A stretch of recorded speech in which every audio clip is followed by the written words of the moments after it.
زیوی تێکەن ئەو کاتە زیوەکە و زێڕەکە بە یەکۆ گیراوەی دروستەکەن پێوترێت گیراوەی ڕق ناوێکی تری پێوترێت داڕشتەشی پێوترێت جا زیوەکە کەمترە لە زێڕەکە بە زیوەکە وترێت تواوە بە زێڕەکە شەوترێت توێنەر ئەمە جۆرەکانی گیراوە بە پێەوە واتە ئەمە بەڵام ئەگەر دوو خێن جیاواز بێتە شەکر و ئاو شەکرەکە ڕقە ئاوەکە شلە لە شەکرەکەش زۆرتر بێ هەر شەکرەکە بێ بە تواوە مەسەلەن تۆ بڵێ 150 گرام شەکر لە 100 گرام ئاوا ئەتوێنمەوە لە بەرەوەی شەکرەکە ڕقە و ئاوەکە شلە دوو خێن جیاوازە لە هەر ئاوەکە بێ بە توێنەر پژنا بەستی بەهین بڕەکەی بەس ئەمە زۆر زانیاریە زۆر پێویست نیە بە پۆلی 12 جا ئێمە ئەمە جۆرەکانی ژیراوە باسم کرد بە پێی دۆخی ئەمانە ژیراوەی گازیم هەیە شلیم هەیە ڕقیم هەیە ئەمە هەروەکو بیرخستنەوە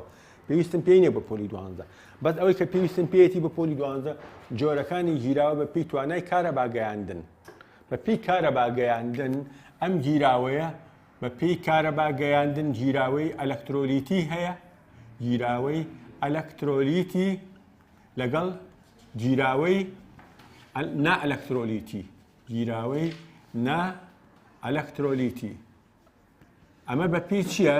بەپی توانای کارەباگەیان گیراوەی ئەلەکترۆلیتی ئەو گیراوەیە ئاوە گیراوەکەی تەزوی کارەباگەێنێت بۆچی ئەیگەێنێت؟ چونکە لە کاتی توانەوە بە ئایۆنی موجب و سالب وەکو NaCl مادەیەکی ڕقە کە ئەتوێتەوە لە ئاودا لە ئاوەکەدا دوای توانەوە بە ئایۆنی موجب و سالب لە ئاودا تواوە پێوترێ ئاوە گیراوە هێمای ئەوچی بۆ دانین ئەم خوێ لە ئاوە تواوەتەوە ئاوە گیراوەکە ئەو ئاوە گیراوەکەیە ئایۆنی موجب و سالبی تایە ئایۆنی موجب و سالبیش یارمەتیدەرە بۆ گەیاندنی تەزوی کارەبا لەبەرەوەڵین ئەم گیراوەیەکی ئەلەکترۆلیتیە بەڵام گیراوەی نا ئەلەکترۆلیتی ئەوەیە کە مادەکە ناتوێتەوە ئەتوێتەوە بەڵام دوای توانەوە نایبە بە ئایۆنی موجب و سالب وەکو شەکر C6H12O6 ئەمە شەکری ڕق وەکو ئەو ڕقە خۆ زۆر لەو باشتری شەتوێتەوە 5 ئەوەنەی خوێ 6 ئەوەنەی خوێ لە ئاواتوێتەوە یعنی لە خوێ باشتری شەتوێتەوە 5 ئەوەنە 6 ئەوەنەی خوێەکە لە ئاوا باشتری شەتوێتەوە بەڵام لەبەرەوەی لە کاتی توانەوە نابێ بە ئایۆنی موجب و سالب بەس تەنها دۆخەکەیە گۆڕێت ئەم دۆخە لە ڕقەوە بێ بەچی شل بەس دۆخەکە لە کاتی توانەوە بەس دۆخەکەیە گۆڕێ ئایۆنی موجب و سالب پێیان نابێت لەبەرەوەڵین ئاوە گیراوەکەی تەزوی کارەبا ناگەیەنێت چونکە لە گیراوەکەدا ئایۆنی موجب و سالب نیە ئەگەر ئایۆنی گیراوە تەزوی کارەبا نەگەێنێ پێڵین گیراوەی چی نا ئەلەکترۆلیت ئەم وشەی ئەلەکترۆلیت و نا ئەلەکترۆلیتم ئەوێ بە پۆلی 12 پۆلی 12 ئیشمان پێیەتی ئەمە بریتی بوو لە گیراوەی ئەلەکترۆلیت و نا ئەلەکترۆلیت گیراوەی جۆرێکی تریشەیە لە پێناسی گیراوە بە پێی تێری پێڵێن گیراوەی تێر ژوورتێر ناتێر بەڵام ئەوەشم هەر زۆر پێویست پێی نییە بۆ پۆلی 12 تێر و ژوورتێر و ناتێر چییە؟ ئەو پەیوەندی هەیە بە بڕی تواوەکە لە توێنەرەکە بۆ نمونە تۆ ئەگەر لە دەفرێکە 100 میلیلیتر ئاو هەبێ 100 میلیتر ئاو H2O 100 میلیتر ئاو چەنە؟ ئەو پەرداخە سەفەری کە هەموو ڕۆژێتۆ ئاوەکەی خوێنیتەوە ئەو پەرداخە ئەوە ڕێک 200 ئەو پەرداخە 200 نیوەی ئەوە پێوترێت چی؟ 100 نیوەی ئەوە 100 جا ئەوە نیو پەرداخ ئاوی سەفەری ئەگەر ئەو خوێ چێشتەی تێ بکەیت خوێ چێشتی ماڵەوە بە تاقیکردنەوە دەرکەوتووە بۆ نمونە 40 گرام لە خوێەکە ئەتوێتەوە 40 گرام لەو خوێە لە ئاوەکە ئەتوێتەوە بیکەی بە 41 یەکەکەی ناتوێتەوە بیکەی بە 35 ئەڵێن گیراوەکە ناتێرە بۆ چونکە ئەو 100 میلیتر ئاوە ئەتوانین چەندیش خوێتیا بتوێنینەوە ئەم ڕقەمە پێویست ناکاتەوە لە بەریکەی بەس من وەکو نمونە بۆت باس دەکەم ئەم 100 میلیتر ئاوە ئەتوانم چەند خوێ چێشی تیا بتوێنمەوە؟ چل یعنی تۆ یەکەم جار 10 گرامی تێ بکە ئاوە بە کەوچک دووجار تێکی بەکسەر دەتوێتەوە دەیتری تێ بکە ئەتوێتەوە دەیتری تێ بکە هەرە توێتەوە بۆچی دەی یەکەمی تێکەم ئەتوێتەوە دەی دووەمی توێتەوە دەی سێمیت ئەڵێن چونکە ئاوەکە هێشتا تێر نەبووە بە تواوەکە دەی سێمی تێکەیت یعنی سی هەر ئەتوێتەوە دەی چوارەمی تێکەیت چل تا چلەکەش هەر ئەتوێتەوە بە تاقیکردنەوە دەرکەوت کەی بە 41 یەکەکەی ناتوێتەوە ئەو 1 گرامە چی ئەگەر بیکەی بە 41 1 گرام لە خوێکە ناتوێتەوە لە بنچی پەرداخەکەدا دەفرەکەدا ئەبینرێ بە شێوەی نیشتوو چلی توایەوە یعنی چی ینی ئاوەکە ئەو 100 متر ئاوە بە چلی تیاوەتەوە یعنی بە 40 گرام تێرە بێت کاڵین تێر یعنی چی ینی ئاوەکە چەنی لەو مادەی ئەتیاتوێتەوە ئەو 100 مترە بە 40 گرام ئاو تێرە بێت بیکەی بە 41 یەکەکەی قبول ناکات ناتوێتەوە چی لێت ئەنیشە ئەگەر 35 تێ بکەیت ئەگەر ئاوەکە 35 تێ بکەیت 35 لە 40 چییە؟ کەمترە لەبەرەوە ئەگەر 35 تێکەین ئەڵێن گیراوەکە گیراوەیەکی ناتێرە ناتێر یعنی چی؟ یعنی بڕی تواوەکە کەمترە لە ڕادەی تێری ڕادەی تێری ئەوە چەندە؟ ئەو بڕەیە کە زۆرترین بڕی تواوە لە بڕی دیاریکراوی توێنەرە ئەتوێتەوە ئەگەر لەو بڕە کەمتر بێت پێڵین ناتێر لەو بڕە زیاتر بێت هەر تێرە بەڵام ئەتوانم بیکەم بە ژوور تێر بە چی؟ ئەگەر تۆستە مەسەلە بۆ نمونە 60 گرام لە خوێکە بکەیتە ئاوەکەەوە چلی ئەتوێتەوە و 20 ناتوێتەوە ئەنیشێت چۆن یەکەم بە ژوور تێر ئەچم تۆ زیێ گەرمیەکەم لەسەر ئاو لە کاتی گەرمکردە ئەو 20 گرامە نیشتووەش بە گەرمکردن چی لێ ئەتوێتەوە دوای داینە سارد بێتەوە 20 گرامەکە جایکرە بێتەوە بە چی؟ بێتەوە بە نیشتوویەکی ڕق ئەوە ژوور تێرە بەڵام ئیشم بەو زانیاریێژ نییە باسی ژوور تێر بکەین پێویستمان بەوەش نییە ئەمە بریتی بوو لە تێر و ناتێر کە پێویست بەس ئەوەی کە من زۆر زیاتر پێویستم پێێتی گیراوی چییە؟ ئەلەکترۆلیت و نائەلەکترۆلی ئەوە زیاتر پێویستم پێ بە پۆلی 12 تێر و ژوور تێر و ناتێریشمان هەر ناوێ هەرچەنە باسیشم کردو و لەێشە نووسیمانە دواشت کە لێرا پێویستە وەکو سەرەتایە بیزانی پێش دەست پێکردنی پۆلی 12 لەسەر گیراوە خەستیە خەستی گیراوە ئەگەر چایەکەی بۆ بێنن هەر لە دوورەوە کە سێریەکەیت ڕەش وەکو قاوە خەست هەر لە دوورڵێ ئایت خوا بۆم ناخوریاڵێ بۆڵە حەزم لە چای خەزنی ینی چی ئەنی ئەو کەسەی کە لێی ناوە ئەوەنە چای وشی کردوتە ناو قۆرێکەوە کە کوڵاوە زۆر خەستەکەواتە خەست یعنی چی ئەوەنە چاکراوەتە ناو بڵێن قۆری ئاوەکە ینی بڕی تواوەکە لە توێنەرەکەدا زۆرە کەواتە کە باسی بڕی تواوت کرد لە توێنەرە بە ماوترێت چی خەستی چییە؟ بتێ لە پێوانەی بڕی تواوە لە توێنەرەکەدا یاخود بڕی تواوە لە ناو هەموو گیراوەکەدا جا بەپی هەردووچان ئەبێ باسیکەی تواوەکە لە ناو توێنەرەکەدا خەستیەکە ناوێکی هەیە بەڵام تواوەکە لە ناو هەموو ژیراوەکەدا ناوێکێتی هەیە ئەگەر بڵێ پێوانەی چی بڕی تواوە لە بڕێکی دیاریکراوی گیراوەکە یعنی چی؟ یعنی تواوە توێنەرەکە بە یەکەوە بڕێکی تواوە لە بڕێکی دیاریکراوی گیراوە بە ماوترێت خەستی مۆلاری بەڵام بڕی تواوە لە بڕێکی دیاریکراوی کێ گیراوەکە نا بە تەنها توێنەرەکە یعنی تەنها تواوەکە بە پێی توێنەرەکە ئەمان پێڵین خەستی مۆلالی اینجا هەمیشە ئەم بڕی تواوەیە بە چی وەرئەگرین بڕی تواوە بە چی؟ مۆڵیش پێشتر لە پۆلی 11 خوێندوتە ژمارەی مۆڵ ئەکاتە بارستە لەسەر بارستە مۆڵی ژماری مۆڵ واتە تواوەکە بڕەکەی بە مۆڵ وەرەگرین ئەگەر مەسەل پێتەڵێ 50 گرام شەکر لە ئاودا توێنراوەتەوە 50 یا مەسەڵێ 20 گرام خوێ چێشت NaCl توێنراوەتەوە لە 20 گرام ئەوە چییە 20 گرامە بارستێ توێنراوەتەوە مەسەڵێ لە لیترە ئاودا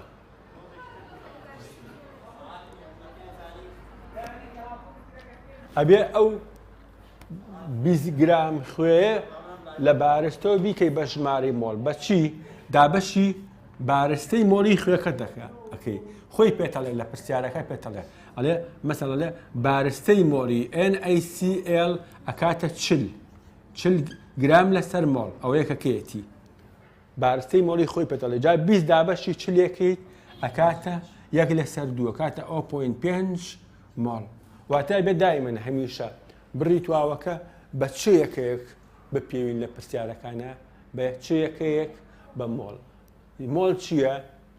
مۆڵ بریتە لە بارستە لەسەر بارستەی مۆڵی ئەگەر تواوەکەی بە گرام دابەتۆ ئەڵێ ئەوەندە گرام لەو مادەیە تواوەتەوە تۆ ئەچی ئەو گرامە دابەشی شیەکەیت بارستەی مۆڵی خۆی پێتەڵێت ئەڵێ بارستەی مۆڵی ئەو مادێ ئەوەندێ بارستی مۆڵی ئەو مادێ ئەوەندێ خۆی پێتەڵێت لە پرسیارە اینجا ئەگەر تواوەکەت بە مۆڵ بەراورد کرد بە گیراوەکە ئەگەر گیراوەکەم باسی گیراوەکەم کرد لێرابێ بڵێم چی خەبارەی گیراوەکە بە چ یەکەیەک بە لیتر کەواتە ئەگەر خەستی مۆلاری باسکە مەڵم خەستی مۆلاری بریتێ لە ژمارەی مۆڵی تواوەکە لە قەبارەی گیراوەکە بە لیتر قەبارەی گیراوە بە لیتر واتە ژمارەی مۆڵی تواوەکەش پێوترێت مۆڵ لەبەرەوەڵی خەستی مۆلاری بریتێ لە ژمارەی مۆڵی تواوەکە دابەشی قەبارەی گیراوەکە ژمارەی مۆڵ بە مۆڵە پێورە قەبارەی گیراوەکە بە چێ پێوم بە لیتر لەبەرەوە خەستی مۆلاری وەکو تۆ لێرای بینی خەستی مۆلاری بریتێ لە ژمارەی مۆڵی تواوە عنی مۆڵ دابەشی لیتر بەم یەکەیە پێورە هێمای خەستی مۆلاری ئێمی کەپیتاڵە بێ ئاگاد لێبێت هێمای خەستی مۆلاری ئێمی کەپیتاڵ نابێ بیکەی بە سمۆڵ ئەکاتە چی ژمارەی مۆڵی تواوەکە لەسەر لیتر کەواتە خەستی مۆلاری بە چ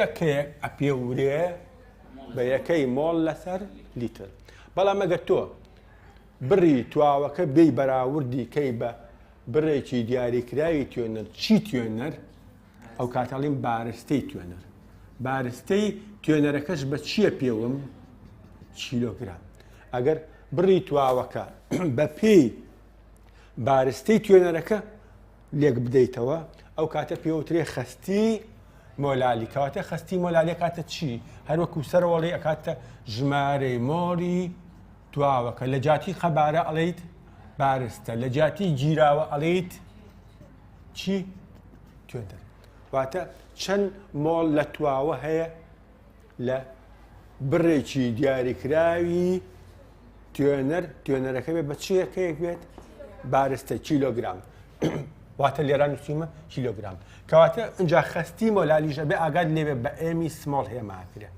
جا لەگەڵ ئێمی کەپیتاڵ نابێ ئەو هێمایانە بگۆڕی بە ئارەزووی خۆت کەواتە خەستی مۆلالی ئەکاتە مۆڵی تواوەکە بە مۆڵ ئەپێوم مۆڵ بارستەی توێنەرەکەش بە چیە پێوم بە کیلۆگرام بێت واتە ئەمە بە مۆڵە ئەمەش بە کیلۆگرام لەبەرەوەی خەستی مۆلاری یەکەکەی بریتێ لە مۆڵ لەسەر کیلۆگرام ئەم زانیارانە هەمی پۆلی یانزەیە وەکو سەرەتایەک پێویست بێتی بۆ چی بۆ پۆلی دوانزە ئیتر ئێمە ئەگەر بین چەند نمونەیەک وەکو بیرخستنەوە چەند نمونەیەک وەکو بیرخستنەوە باس دەکەین بۆ ئەوەی کە چوونە سەر پۆلی دوانزە نمونەکانی پۆلی دوانزە هیچ کێشەیەکت نەبێت لەسەر خەستی مۆلاری و خەستی مۆلاری وەکو لە مەزمەکە لاپەڕەی دووە باستم کردووە نووسیمە 18 گرام شەکری گلوکۆز توێنراوی لە 400 گرام ئاودا ئێستا ئەمانە کوژێنمەوە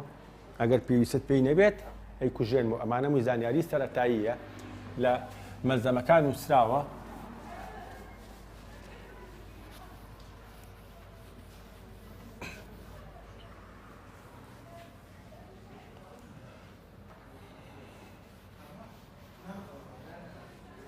ئەڵێ 18 گرام شەکری گلوکۆز C6H12O6 لە 400 گرام گیراوەکەیدایە. لە پرسیارەکە 18 گرام شەکر لە بەڵێ سانتیم سێجاش ئێستا باس دێکەم. ئەلێ توێنرایە لە ئاودا و قەبارەی گیراوەکە بۆ بە 400 سانتیم سێجا لێم تێکچوو بەڵێ سانتیم سێجا لە گیراوەکەیدا جاری وا هەیە ئەڵێت لە جاتی 400 سانتیم سێجا یان ئەڵێ 400 میلیلیتر هیچ فەرقی نییە. واتە لە پرسیارە میلیلیتر لەگەڵ سانتیم سێجا یەک شتە فەرقی نییە. ئایا خستی مۆلاری گیراوەکە چەندە من بە هێمای نووسم ئەگەر بزانیت بارستە مۆڵی شەکرەکە تواوەکە ینی شەکرەکە ئەکاتە 180 گرام لەسەر مۆڵ. میپۆلی یانزەیە وەکو بیرخستنەوە چونکە لە هەموو نمونونەکانی بەندی یەک کە باسی ڕەوشە کۆکارەکان و بەرزبوونەوەی پلەی کوڵان و نزمبوونەوەی پلەی بەستنەکەی ئەبێ لە هەموو ئەو نمونانە تووشی خستی مۆلاری و خستی مۆلالیە بیت لە هەموو نمونونەکانە لەبەرەوەی ئێمە لە سەرەتاوە ئەمانەمان بە تەواوەتی بزانین. داوای خستی مۆلاری کردووەڵی خستی مۆلاری ئەکاتە ژمارەی مۆلی تواوە دابەشی قەبارەی گیراوە. واتە ئەمە ئەبێ بە مۆڵ بێت تواوەکە قەبارەی گیراوەکە سەبێ بە چی بێت بە لیتر.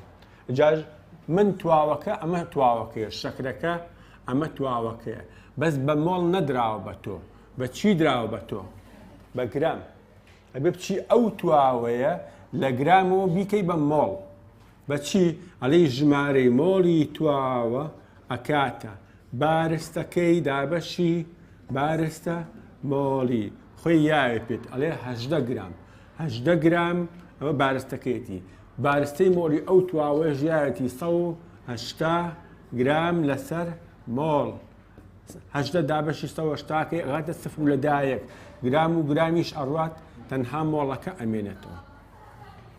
ئەوە ژمارەی مۆڵی تواوەکەم دیاریکە. قەبارەی گیراوەکەی بە لیتر بێ ئەوەڵێ لە گیراوەیەکدا قەبارەکەی یا ئەڵێ 400 سانتیم سێجا یا ئەڵێ 400 میلیلیتر ئیتر تۆ هەر کامێکیان بێت میلیلیتر و سانتیم سێجا یەک شتە ئەبێ بیگۆڕی بۆ لیتر.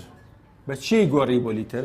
قەبارە گیراوەکە بۆ ئەوەی بیکەم بە لیتر هەر شتێک بوو 400 سانتیم سێجا بوو یاخود 400 میلیلیتر بوو فەرقی نییە دابەشی هەزاری ئەەکەم ئەبێ بە 0.4 لیتر.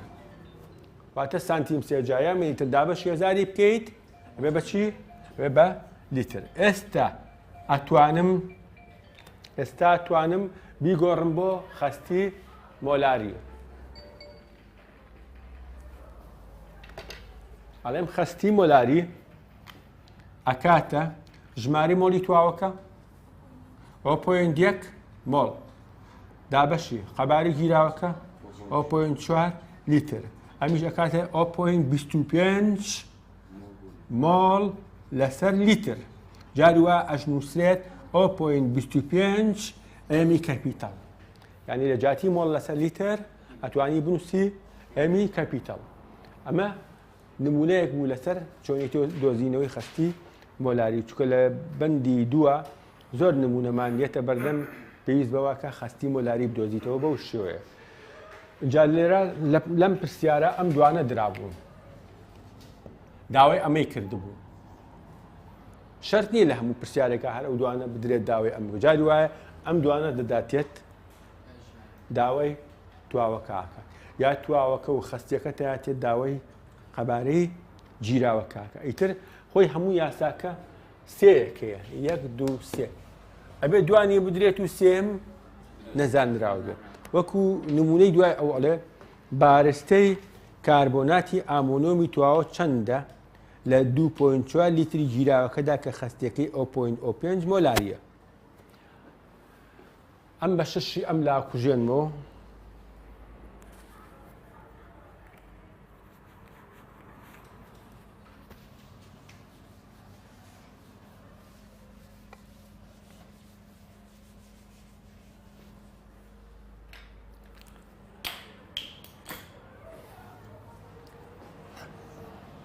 بارستەی یەکێ لەو زانیارانی کە پێویستە بیزانی و کێشەیە لای خوێندکار ناوی ئاوێتەکەت بە کوردیایەتێت. جا ئێمەژە بێ لە سەرەتای دەرسەکانی پۆلی 12 هەموو ئەو شتانە دووبارە باسکەینەوە لە بارستەی کاربۆناتی ئامۆنیۆم چەندە لە 2.4 لیتری گیراوەکەیدا کە خەستیەکەی ئەکاتە 0.05 مۆلار. 0.05 مۆلار واتە داوای بارستەی کردووە. بارستەی چێ تواوەکە 2.4 چییە؟ لیتر قەبارەیە. ئەمەش خەستیە. جارە لە ئیمتحاناڵێ کە خەستی گیراوەکە ئەکاتە ئەوەندە ناڵێ خەستی چی؟ هەڵێ خەستی گیراوەکە. ناڵێ خەستی مۆلاریە خەستی مۆل بەڵام کە تۆ سێری ئەو خەستیەکەی بە تۆ دراوە لەگەڵ یەکەیەک هەیە. یەکەکە چییە؟ ئێمی کاپیتاڵە. کەواتە ئەو خەستی بە تۆ دراوە خەستی مۆلاریە. کەواتە مۆزوعەکە مۆزوعی خەستی مۆلاریە. یەکسەر تۆڵی خەستی مۆلاریە کاتە ژمارەی مۆڵ تواوە دابەشی قەبارەی گیراوە. ئەگەر ئەمە هەبێ ئەمەت هەیە قەبارەی گیراوەکەت هەیە ئەم دوانە زانراوە بێ کەواتە سێمە بێ بە نەزانراوە. ئەم نەزانراوە جیاکەمە ئەو دوانە خەمە لای یەک ئەڵێم ژمارەی مۆڵی تواوەکە ئەکاتە خەستی مۆلاری کەڕەتی قەبارەی گیراوەکە قەبارەی گیراوە. ستا خەستی مۆلاریەکە 0.05 مۆلار کەڕەتی قەبارە 2.4 لیتر. سیرەکەی مۆلار و لیتر بۆ لە ڕووی زانستیەوە بێ دایمەن لە پرسیاری حسابیە تەلەبە هەروازانە بەس ڕقم کورتکاتەوە ئیتر ئیشێڕات. زۆرجار لە بەندی 2 بەندی 3 بەندی 4 ئاچینە سەر نمونە سیرەکەین کە ڕقم کورتەکەین و ڕقم کورتەکەین و لە ڕووی ڕقم کورتکردنەکەەوە هەموو شتێ ڕاستە بەڵام دوایی وەڵامەکە نایە بەدەستەوە چونکە تۆ حسابت بۆ یەکە نەکردووە گەر حساب بۆ یەکە نەکەی زۆر مشکلێ. ئەم خەستی مۆلاریە تۆتە لەو سۆتم کورتکراوەی چییە؟ مۆڵ لەسەر لیترەواتە ئەمە ئەگەر بیکەی بە مۆڵ لەسەر لیتر مۆڵ لەسەر لیتر ئەو کاتاڵێ لیتر و لیتر ئەڕوات ئەبێ یەکەکانی ژۆک خۆی دانەنێتەوە هەندێک جارە بە پێویستە یەکەکان بگۆڕێن. جا ئەمیش گەڕەتی ئەوەکەی 0.5 ئەویش ئەو خەستی گیراوەکە 0.5 بەڵێ ئەکاتە 0.12 باشە 0.12 مۆڵ. ئەمە چییە؟ ژمارەی مۆڵی تواوەکەیە بەڵام ئەو داوای ژمارەی مۆڵی نەکردو داوای چی کردووە؟ بارستە. لە ژمارەی مۆڵە چۆنێکی ومە ئەڵێ ژمارەی مۆڵۆک و لێران وسیمە ژمارەی مۆڵە کاتە بارستە لەسەر بارستەی مۆڵی ئەگەر بارستە چۆنە دۆزم ئەمە هێنمە ئەمبەر واتە بارستە ئەکاتە یەکسەر یاساکا گۆڕم وەکو لە پۆلیدا مامۆستا فێری خێرایی کردووی پێویست ناکە هەموو شتێ حونجە بە حونجە کەلیمە بە کەلیمە وشە بە وشە بنووسی. یەکسەر بچۆ سەر گۆڕانکاری تەواو یەکسەر بڵێ بارستە کاتە چی؟ ژمارەی مۆڵی تواوەکە کەڕەتی بارستە مۆڵی واتە ئەم بەهایە بێنیتە ئەمبەر ئەبێ بە لێکدان بێ بە ژمارەی مۆڵ کەڕەتی بارستەی مۆڵی. ژمارەی مۆڵی تواوەکە لە پێشتر دۆزیمان تۆ لە 12 مۆڵ کەڕەتی بارستەی مۆڵی تواوەکە خۆیایەتی لە پرسیارەکە ئەڵێ ئەگەر ئێستا ئەمە یەکێکە لەو کێشانەی کە بارستەی مۆڵی بە کۆکراوەی وەکو نمونەکەی پێشوونە دراوە. لێرە ئەم لەم نمونەیە بارستە مۆڵی تواوەکە بە کۆکراوەی درابوو بە تۆ لە 5 پرسیاری بە کەلۆری ئاوادێ نەک لەەوە 8 بەڵام ئێمە هەروەکو شتێکی بیرکردنەوە بارستەی مۆڵی تواوەکە چییە؟ کاربۆناتی ئامونم. کاربۆناتی ئامونم چۆن نووسرێ؟ ئەمە وەکو مراجعەیەکی پۆلی 11 چۆنیەتی نووسینی شێوجی کیمیایی ئاوێتەکان. ئەبێ کۆمەڵێ ئایۆنی موجب کۆمەڵێ ئایۆنی سالبەت دەرەخ کردی بێت لە کیمیایە سنووری نییە ماشەڵاوانە ئاوێتە زۆر بەس ئێمە بەس ئەوانە باسەکەین کە پێویستمان پێێتی بە پۆلی 12. ئایۆنە هەموو ئاوێتەیەک ئەم ئاوێتانە پێک هاتووە لە ئایۆنی موجب و سالب. ئایۆنی موجب لەگەڵ ئایۆنی سالب بەس زۆری ئاوێتە تواوەکان ئایۆنی موجب و ئایۆنی سالب ئەو ئایۆنی موجبانی کە ئەبێ لە بەری کەیت پێویستم پێیەتی و لە پۆلی 11 مامۆستا پێی لەبەر کردویت لەوانەیە پێشوتی بێتی ئەمانە زۆر گرنگم بۆ پۆلی 12 و نایبێ بیر بچێتەوە من شخصی خۆم لە پۆلی 11 هەموو جارێکە باس یەکەم بۆ تەلەبە پێڵێم ئەڵێم ئەمە هەر بۆ ئێستا نییە بە پۆلی 12 نییە بۆ پۆلی 11 نییە بەتەنیا بۆ لە 12 شا بیرێ بمێنێ جا ئایۆنە موجبەکان ئەوانەی کۆمەڵی یەکەم لیتیۆم سۆدیۆم پۆتاسیۆم ڕۆبیدیۆم سیزیۆم فرانسیۆمەکەی ئەخیر پێویست ناکات بەس ئەو پێنجە یەکەم پێویستە کۆمەڵی دووەم بریلۆم مەگنیسیۆم کالسیۆم سترۆنیۆم باریۆم رادیۆمەکەش ئەخیر پێویست ناکە بەس پێنجەکەی یەکەم ئەمانە موجب دوون لە کۆمەڵی دوو ئەبن بە موجب دوو لە کۆمەڵی سێ کۆمەڵێک مادەی پێویست ناکە ئەوانە باسکەین بەس یەک دانەکە لە کۆمەڵی سیانزایە و موجب سێ ئەلەمنیۆم بەس ئەلەمنیۆم لەبەرەکەی بۆ موجب سێ ئەجا ئەمانم لە جا بۆ نووسی بزانم وەکو لە سەرەتای مەزەمەکایە لە ئەخیریایەتی لە ئەخیری مەزەمەکایە بزانم لە شوێنێکایە بۆم کردووی بە خشتە لاپەڕە چوارە باش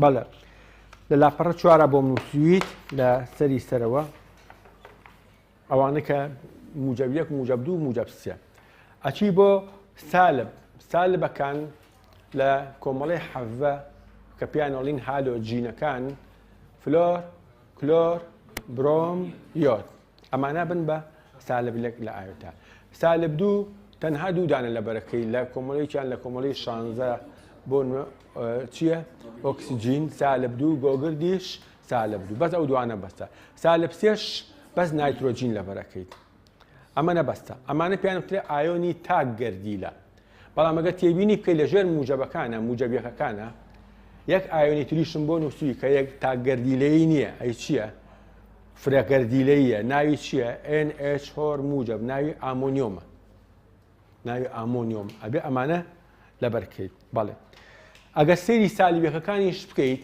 فلۆر کلۆر برۆمیۆد کاوانە ئایۆنێکی یەکگەردیلەیین فلۆر کلۆر دوو ئایۆنی تری سالبیەک بەڵام یەکگەردیلەیینی فرەگەردیلەی بێ ئەوانش لەبەر بێت پێویستمان پێێتی بۆ نمونونەکان CNی سالب پێوترێ ئایۆنی سیانیت لەگەڵ OH سالبیەک پێوترێ ئایۆنی هایدرۆکسید ئەو دوانەشمان ئەوێت بێ لەبەر ئەمانە هەمووی ئایۆنی سالبیەک موجبێ ئەجا ئەچنە سەر ئەو خشتەی خوارەوە ئەوانە ئایۆنی سالبن بەس سالب فرەگەردیلە ئایۆنی سالب چکەمە لەسەرەوە ئەو ئایۆنە سالبانی کە بۆم نووسی بوویت بەحساب هەمووی تاگەردیلەیە بەس ئەو دوانە نەبێت سیانید و هایدرۆکسید کاوان فرەش خستومەتە سەرەوە بۆ چکە شێوازی خوێندنەوەکەی لە شێوازی خوێندنەوەی ئەو فلۆراسە بە ئایۆنە موجبەکان پێشەوەش بیلێی سەیریکە ئایۆن سەر سۆدیۆم ئەمە سۆدیۆمە بارگەی لەسەر نەبێ پێڵی چی سۆدیۆم ئەگەر بارگەی لەسەر هەڵێ توخمی سۆدیۆم ئەگەر بارگەی لەسەر بوو ئەڵێ ئایۆنی سۆدیۆم یعنی سەری وشەی سۆدیۆمەکە نەگۆڕا ئەمە توخمی سۆدیۆم ئەمە ئایۆنی سۆدیۆم بەڵام کلۆر ئەگەریشی لەسەر نەبێ پێڵی کلۆر بەس ئەگەر بارگەی لەسەر بوو پێی ناڵێ کلۆر پێڵی کلۆرید ناوی توخمەکە پاشگری ئی دەخەیتە سەری ئایۆنە سالبەیە گەردیلەکان وایە ئێستا ئۆکسسیجین ئۆکسسیجین کە سالب دوو لەسەر بوو ئەڵێ ئۆکسید خۆی نابێ بڵێ ئۆکسسیجینی لەسەر زار قورسە کوتیان کردەوتیان چی ئۆکسید فلۆر ئەگەر ئایۆنی بارگە سالبی لەسەر بۆڵێ فلۆرید ئس گۆگرد ئەگەر بارگەی سالبی لەسەر بوو گۆگردید واتە ئایۆنە سالبە یەکگەردیلەیەکان چۆن نەخوێنرێتەوە ناوی توخمەکە زایدەن پاشگری یید ناوی توخمەکە زایدەن پاشگری یید ئەڵێ کلۆرید ئۆکسید فلۆرید گۆگردید جا لەبەرەوەی CNیش بە سیانید کۆتایەکەی چییە؟ ئیدە. OHیش کۆتایەکەی هایدرۆکسید بۆیە لەگەڵ ئەوانە نووسراوە. بەڵام ئایۆنە سالبەکانی تر لە خوارەوە ئەوانە 4 گروپم بۆ نووسیویت. ئەو 4 گروپە کە بە حساب لە پۆلی 11 بە تێروتەسەری ئەگەر مامۆستا پێی لەبەرکردبێتی بیری مابێ باشە، بیریشە نەمابێ ئێمە دووبارە لێرە باس تێکەینەوە. ئەو ئایۆنە سالبانش ئەبێ کۆمەڵێک چۆنە خوێندێتەوە، جیاوازی چێ لەگەڵ کۆمەڵێکی تر ئەبێ ڕێک وەکو من بیزانیت. ئەوانە دەرز بە دەرز، وانە بەوانە، بەند بە بەند، کرد بە کرد، ئەڕوا لەگەڵت ئەگەڕوا لەگەڵت وازت لێ نانێ تا کۆتایی بەندی 6. ئەو ئایۆنانە هەر بۆ یەک دەرز نییە، بۆ یەک بەند نییە. بەندی 1 و 2 3 و 4 و 5 6 بە تەواوەتی تا 6 ئەڕوات. تەواو لە 7 شار پێویستمان بێتی، بەس لە ئەندامیە شتەکە ئاگۆڕێ لە 9 ئیتر ئەوە بۆ یەک دەرز نییە، یعنی ئەوە هەموو ڕۆژوەیتە دەرێ، هەموو بۆ پۆل بۆ دەرز هەموو ڕۆژ تووشتە بێ ئەو خشتە. لە نمونا تووشتە بێ ساڵێ بارستەی کاربۆناتی ئامونیۆم ئەبێ ئەو خشتەیە بزانین. اینجا ئایۆنە سالبەکان پێشەوە بچمە سەر خشتەکە ئەم نمونەیە تەواوەکەم. کاربۆنات لەو خشتەیە هەیە، کاربۆنات CO3 سالب 2. ئامۆنیۆم هەر لەو خشتا بۆ نووسوی NH4 موجب 1. جا ئەگەر ئایۆن بارگەکانیان جیاواز بوو ئەبێ ڕاست و چەپ بکەیت. ئەگەر ئایۆن بارگەکانیان وەکو یەک بوو ڕاست و چەپ ناکەیت. سە بۆ نمونە کە تۆڵی Na موجب 1 لەگەڵ Cl سالب 1 یەک ئەگرێ لەبەرەوەی بارگەکانیان یەکسانە موجب 1 سالب 1 چی لێکەی لە شوێنی خۆی ئەیکوژێنی تۆ لایە بێت. مەسەڵە لێ CAS کالسیۆم موجب 2 گۆگرد سالب 2 کە یەکسان بوو ئەیکوژێنی تۆ. ئەڵێ ALN ئەلەمنیۆم موجب 3 نایترۆجین سالب 3 لە شوێنی خۆی ئەیکوژێنی تۆ. بەدەگەت جیاواز بوو ڕاست و چەپی بۆکەی. مەسەلە بڵێ NAS نەک NaCl ئەم موجب 1 ئەم سالب 2 چیەکەیت ڕاست و چەپ. 1 بۆ ئێرە دووش بۆس 1 نانووسرێت، هەرگیز 1 نانووسنی. یەکەکە خەیتە ئێرە و نانووسی، دووەکەشە خەیتە ئێرەوە ئەو کاتای بە بەچی بە Na2S ئینجا چیەوە لا بێت. ئەگەر جیاواز بوو ڕاست و چەپی بۆکەی. مەسەڵە لێ ALO ئەلەمنیۆم موجب 3 ئۆکسیجین سالب 2 ئەو کاتە 2 بۆ ئێرە 3 بۆ ئێرە اینجا ئەوە کوژێنی تۆ. واتە ئەگەر بارگەکانیان ژماری ئۆکسانەکانیان جیاواز بوو ڕاست و چەپی بۆ. ئەگەر یەکسان بوو لە شوێنی خۆی ئەیکوژێنی تۆ. جا ئەمە چۆنێتی نووسینی ئاوێتێ. جا لەبەرەوە بێ هەموو ئاوێتانە بناسیت. کاربۆنات سالب 2 ئامۆنیۆم جیاوازە کەواتە بێت چی بکەیت؟ ئەبێت چی بکەیت؟ ڕاست و چەپ. 2 بۆ ئێرە 1 بۆ ئێرە 1 نانووسرێت. 2 بخەیتە ئێرەوە لەگەڵ 4ەکە بێ بە چی؟ 42 ئەی بیەی لێگە بێ بە بۆی نەبێ بە 42 چیەکەیت؟ خەمە کەوانەوە. واتاڵێم چی؟ NH4 by 2 بەو شێوێ NH4 by 2 ئەنجاڵم CO3 ئەنجا چم ئەما کوژێنمەوە. ئەوە کوژێنمەوە کەواتە کاربۆناتی ئامۆنیۆم بریتیە لە NH4 by 2 CO3 وەکو بیرخستنەوەیەکی خێرا. ئێستا بارستەی مۆڵی ئەم ئاوێتێ خۆی یەکەیەکە یاوێتی ئەڵێ هایدرۆجین 1 کاربۆن 12 نایترۆجین 14 ئۆکسیجین 16 بەس زۆر کەم بەم شێوێتەوە لە بەکەلۆریا بارستە مۆڵی گەردی لە بەگەردی لە بداتێت.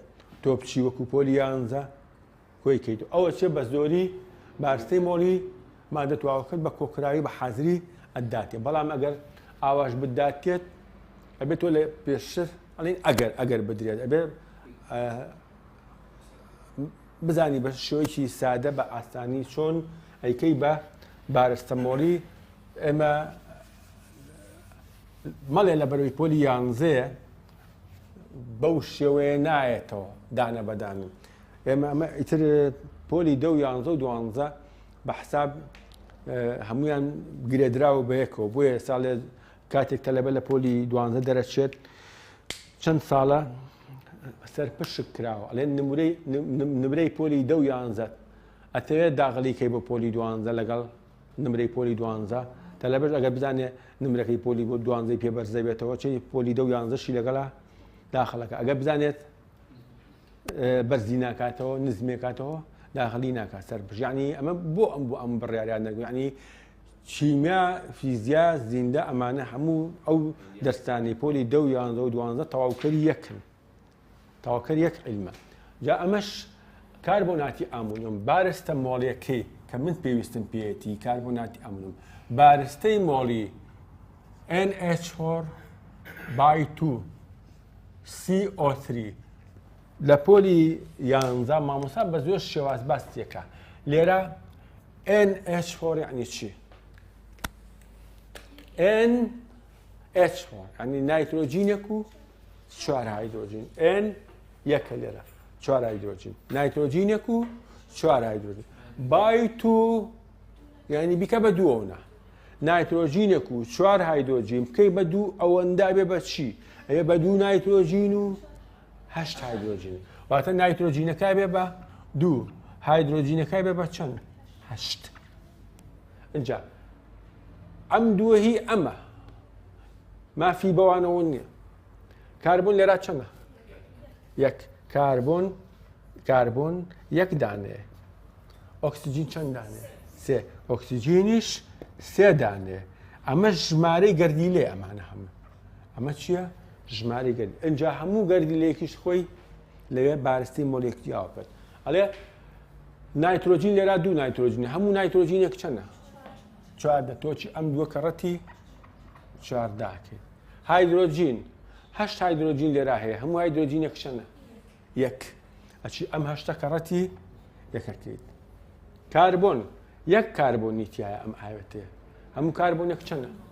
12. ئەچی ئەم یەکە کەڕەتی 12 کرد. ئۆکسیجین ئەم ئاوێتەیە 3 ئۆکسیجین تایە هەموو ئۆکسیجینێک چەندە؟ 16. ئەم ئۆکسیجینە ئەم 3 کەڕەتی 16 کرد. ئەمە کاتە 48. ئەمە کاتەوە 12. ئەمە کاتە 8. ئەمە کاتە 24. 24 ئەنجاڵێ 40 50 70 80 92 وایە 40 50 60 80 92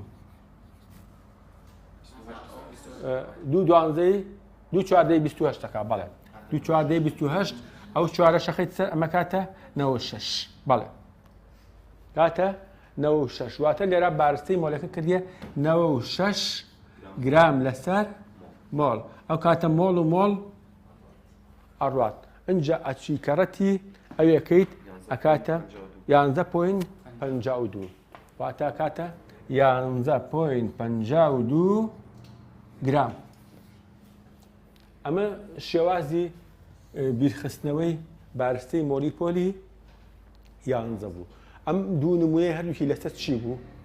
لەسەر خەستی مۆلاری. ئەگەر خەستی مۆلالی بێت یەک شتە بەس وشەی ئەم قەبارەیە بێ بە چی؟ بارستەی توێنەر هەر ئەوەنەیە. لەسەر ئەویش نمونەیەک باس دەکەین وەکو لە لاپەڕەی 3 لەسەرەوە نووسراوە 49.2 گرام گۆگرداتی ئەلەمنیۆم توێنرایە و لە 600 گرام ئاودا. خەستی مۆلالی گیراوەکە چەنە؟ ئەمانە هەموویە کوژێنمەوە پێویست بە نووسینی دەست ناکات چونکە یەکەم مراجعەیە دووەمیش لە مەزەمەکە هەمووین بە تەواوەتی نووسی و ئەگەر مەزەمەکەی منیش بەکار نانی ئەو نمونانە وەکو مراجع حەزەکەی بنووسی لە پۆلا بەخێرایی بە مۆبایلەکەت ڕستمێکی بگرە و لە ماڵەوە بیخەرەسەر وەرەقە ئەگەری نووسی. بۆی منەوەستم لەسەرت هەموو جارێک لە دەرسا ئەگەر حەزت کرد شتێک پێشەوە بیکوژێنمەوە خێرات تەسویری کەوت لە ماڵەوە بیخەرەسەر دەفتەرەکەت بۆی کاتمان لێ نەڕوان. ئەو کاتە ناڵێ گرام لەسەر مۆڵ ئەڵێ AMU بەس ئەوە ناکەوێتە ناو پۆلی 12 بارستە گەردیلەی ئەڵێ کات بە بەیەکەی AMU قساکات بەس ئەو شێوازە بەکار نایە لە پۆلی 12.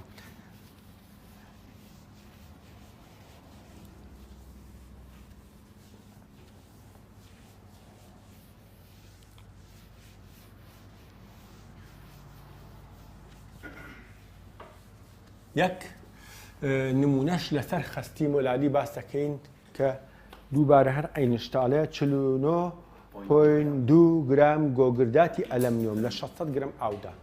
49.2 گرام گۆگرداتی ئەلەمنیۆم لە 600 گرام ئاودا توێنرایەوە. ئایا خەستی مۆلالی یعنی ئێمی سمۆڵ خەستی مۆلالی ژیراوەکە چەندە ئەگەر ئەم زانیارانە و باتیە بارستە مۆڵی ئەم چەند گەردی لێت باتیە بڵێ ئەلەمنیۆم 27 S32 گۆگرداتی ئەلەمنیۆم ئۆکسجینی 16 ئەمانەت ئاياتێ بە یەکەی گرام بۆ مۆڵ. خەستی مۆلالی کاتە چی؟ ژمارەی مۆڵی دواوەکە. بەندی دوو هەمووی خەستی مۆلالی مەوێت. بەندی سێ خەستی مۆلالی مەوێت. ئەو فەرقەیە بۆیە بێ هەردوو شێوەکەی بزانین.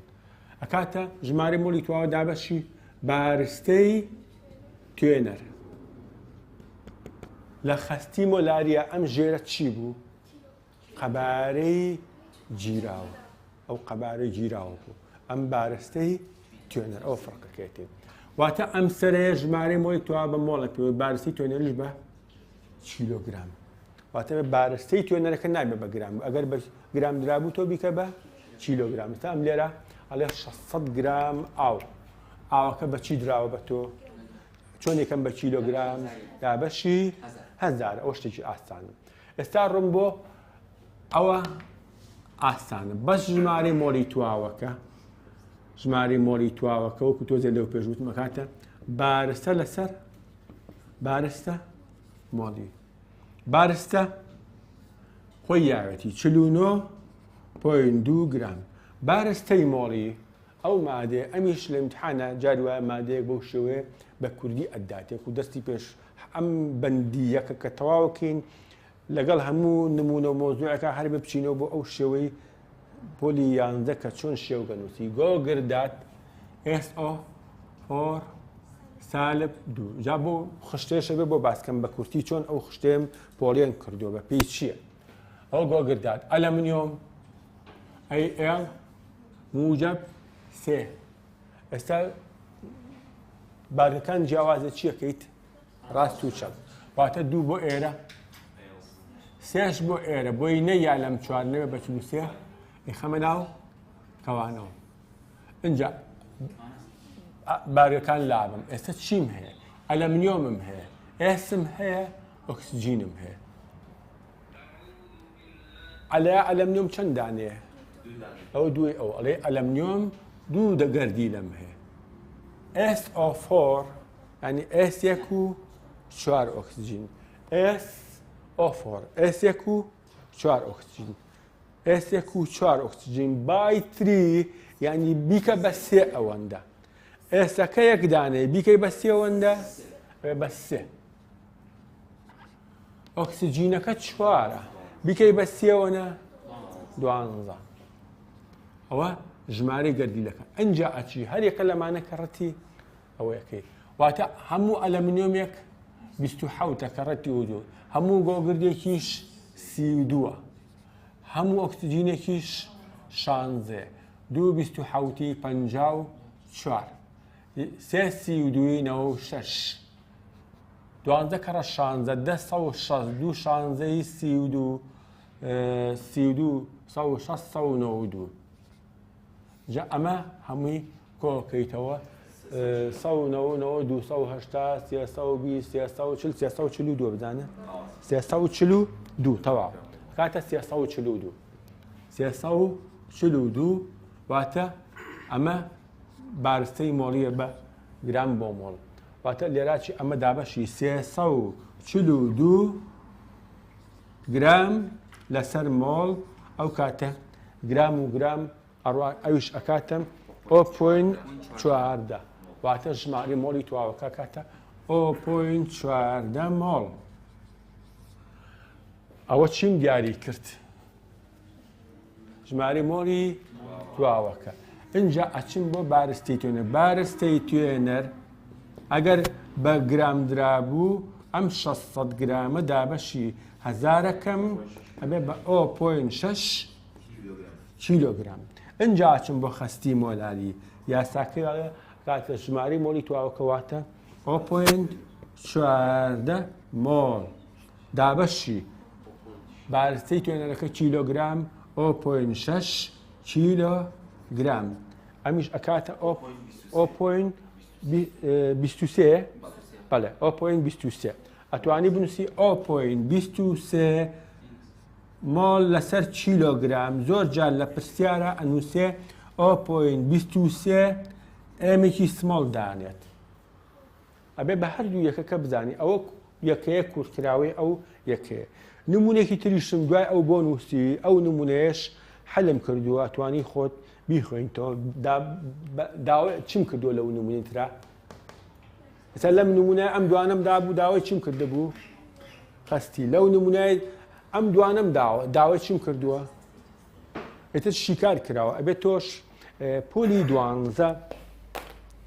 دوانزە یعنی وەکو دەرسی پێشوو ژوورتم ئەبێ دایمەن پرسیاری شیکار کراو وا لە خۆت بکەی بڵێ مامۆستا توخوا شیکار کراوە باسی مەکە. پرسیارێکمان بۆ باس بکە کە فکرەی تر بێ هەل نەکرابێ. ئەنێ بێت تۆ بگەیتە ئەو ئاستەی کە پرسیاری شیکار کراو بە ئاسانی خێرا لی تێبگەیت. بە تایبەتی ئەوە کە هیپۆلی یانزەیە لێرە ناچمە سەرەوە. ئەنجا ئەچمە سەر هەچەنە کات کەم ماوە لە کاتەکە سەعات 4 قەیناکە نەوەک دەستی تر تەلەبەی تریش بێت بۆ ئێرە دانیشێت. ئەو کاتە ئەو زانیارەی تر زۆر پێویستە بۆ تەلەبەی تر کە بیزانێت جۆرەکانی ئاوێتە بە پێی پێکهاتەکەی دوو جۆر ئاوێتەمان هەیە. ئاوێتی ئاوێنیمان هەیە ئاوێتی گەردی. ئەوە حەز دەکەم کاتێ باسی کەم کە دەستی داهاتوو دووسێ تەلەبەی تر دانیشە بۆی لە بەرخاتری ئەوان دووبارەی نەکەمەوە ئێوە زۆر ماندوو نەبن. ئەو خشتێش لەگەڵ ئەو ئاوێتە ئایۆنی و گەردیا دەستی داهاتوو ئەو خشتێش باس دەکەم کە لە لاپەڕی چواردایە خشتەکەی دووەمی بەشی خوارەوە ئەو چوارخانەی خوارەوە ئەو دەستی داهاتوو بۆ تەلەبانش کەیەن ئەمێ شتەکە دووجات باز نەکەمەوە چونکە دەستمان زۆرەگرێت. داوای لێبوور نەکەم کە ئەمڕۆژ نیو سەعات درەنگ هاتم چونکە ئیدارە جەدۆلەکەی وا بە منیا بوو هەڵە بوو. بەزیتر ئیشەڵا هەموو شتێ لە کاتی خۆیان خوێنین. باشە باوکم تا ئێرە ئەمە هەمووی مراجعەیەکی بوو پۆلی یانزە بوو. دەرسی داهاتوو ئیشەڵا بە سەعات و نیو سەعات و نیو ئەڕۆین لەگەڵ بابەتی پۆلی دوانزە لەبەرەوەی ئەگەر هەیە هەندێک تەلەبە دەرەچی بێت امتحانی تەمهیدی هەیە لە مانگی دووە لەبەرەوەی لەوانەیە لەبەر خاتری ئەوان هەوڵ بین تا مانگی دوو منهەجەکە تەواو بکەین بەس 3 دەرسی سەعات و نیوی ئەگەر مەجال هەبێت ئێوەش هیلاک نەبن ئەگەر هەیە بتوانین بیکەین بە 4 دەرسیش ئەگەر ئێستا ناگەر بزانین باش ئەڕوات دەرس باش ئەڕوات هەر بە 3 دەرسی ڕۆین. ئەگەر لەبەر خاتری تەلەبەی دەرەکی تۆزێ پەلە بکەین لەوانەیە ئەمیشکە ئێستا نا دووسێ مانگیکە بیکەین بە 4 دەرس و ئەو کاتە لە مانگی دووە بە ئاسانی لێبێتەوە بەڵام بە هیچ شێوە پەلەی لێ ناکەم. بزانم بە 4 دەرس هیلاکە بن ماندووە بن نایکەم بە 4 دەرس هەر بە 3 دەرسیە ڕۆم بۆ تەلەبەی دەرەکیش تقریبن لەو دەبەشە 8 بەش بخوێنێت تا کاتی امتحانی تەمهیدیەکە کێشەی نابێت بۆ مەسەلەی داخڵ بوون بە 8 بند بە ئیسراحەت داخڵە بێت ئینشەڵڵا. دەی موفق بن سەرکەوتوو بن ئینشەڵڵا.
مامۆستا عادل محەممەد کێیە؟